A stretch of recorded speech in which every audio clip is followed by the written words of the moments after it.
We are now just 127 days away from the official release of Star Wars The Rise of Skywalker by writer and director J.J. Abrams and Chris Terrio.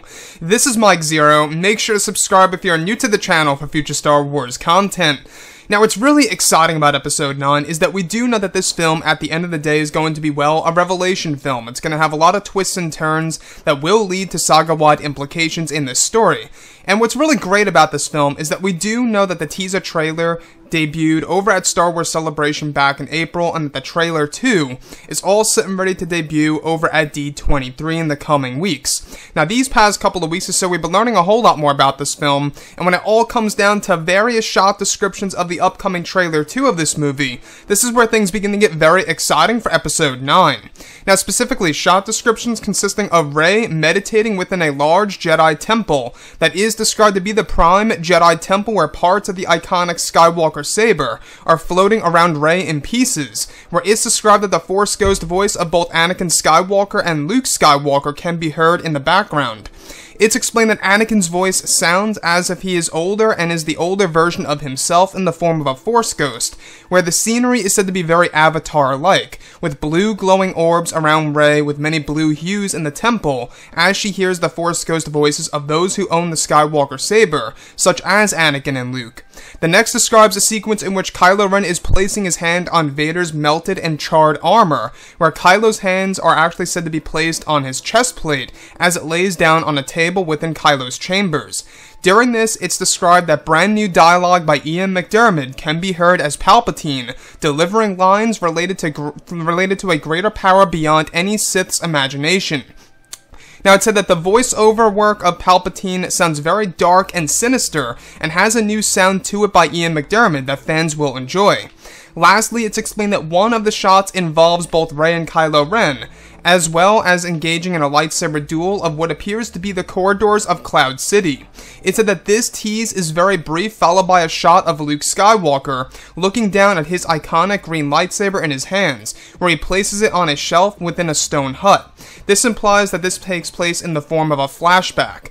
So let's go over a couple of parts about this. Now, we do know that Episode 9 is going to have a lot of revelations in this film, as well as a lot of surprises in this movie that's going to really take fans by surprise by J.J. Abrams, George Lucas, Chris Terrio, you name it. So, one piece that I really find to be very intriguing, honestly, is how when Rey is meditating within the Prime Jedi Temple, she begins to hear the Force Ghost voices of both Luke and Anakin. However, it's explained that Anakin's voice is said to sound very older, so as if he is in his 70s. Now, this connects to the different leaks that we've been going over, that Disney and Lucasfilm plan to incorporate an older version of Anakin Skywalker as if he's in his 70s, keeping the Hayden Christensen design, but at the same exact time making him older by use of aging technology. Now, to me, I think a lot of fans are going to react to this differently, of course. You know, fans will obviously look at things in a different way than others. That's a given.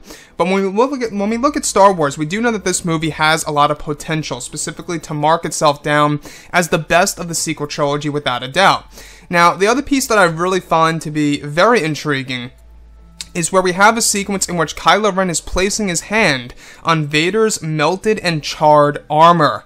So, it seems as though that J.J. Abrams really wants to evolve the use of Darth Vader as a figurative ghost in this movie, right?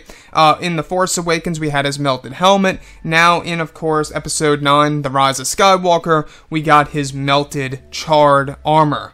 So, in this scenario, he's actually placing his hand on the chest plate, where he begins to hear the voices of Palpatine, portrayed by Ian McDiarmid. Now, it's explained that the voice of Palpatine sounds very different. It has a different tone, if you will. It has a more dark and sinister feel to it, and I can only imagine what he's going to sound like in this movie. You guys may recall that there are two different types of Palpatine voices. If you look at him in the original trilogy, without a doubt, it sounds different than how it was used in the prequel trilogy by Ian. The simple answer to that is, well, because it was at a different time in which Ian McDiarmid was doing these lines and pretty much on the job for Star Wars movies, so that just makes sense. So, I don't know if the change of the voice is intentional, or if it's just because Ian is older. We're not quite sure about that just yet. Now, the last thing that I want to go over that really does stand out to me as well is how it's explained that one of the shots involved both Rey and Kylo engaging in a lightsaber duel within the corridors of Cloud City from Empire Strikes Back. Now, like I've said before, we've gone over this before as well, and it connects to what we have been talking about.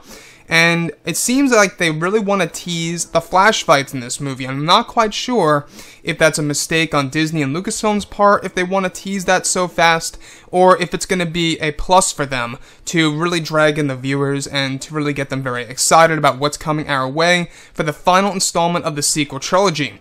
So anyways guys, drop a comment below, let me know what you think about all of this in the comments, and if you guys did enjoy the content for today, do make sure to drop a thumbs up on this video to support the channel. I thank you all so very much for the kind support, and I'll catch you guys next time.